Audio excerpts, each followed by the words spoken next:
এই যে মনায়ের পড়া হয়ে গেছে, তাই মনায় বইগুলো গুছিয়ে রাখছে। বললাম গুছিয়ে রাখ, এখন আমার টাইম নেই। আর এখানে দেখো কত রকমের সবজি নিয়ে নিয়েছি। তারপরে আমি চলে গেলাম রান্না করতে। রান্না করবো আজকে বরবটি আলু ভাজা, আর এই যে কালকে শাপলা নিয়েছিলাম, শাপলাটা করিনি, আজকে করবো। আর কেটে নিয়েছি লাল শাক। আর এখানটায় চাল ধুয়ে রেখে দিয়েছি, এখন ভাত বসাবো।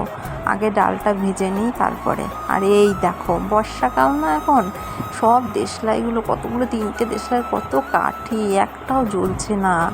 ধুর, লাস্টে আমার রাগ হয়ে যাচ্ছিল। আর তারপরে এই দেখো কড়াইটা যে গরম আমার মনেই থাকে না, জানো, আমি বারবার এমনি হাত দিয়ে দিই। তারপরে যেই হাতে ছ্যাঁকা লেগেছে অমনি মনে পড়েছে, তখন আবার ধরার এই ন্যাকড়াটা দিয়ে কড়াইটাকে ধরলাম। আর ডালটা প্রেশার কুকারে বসিয়ে দেবো এখন। আর এদিকে ভাতটা হতে থাক।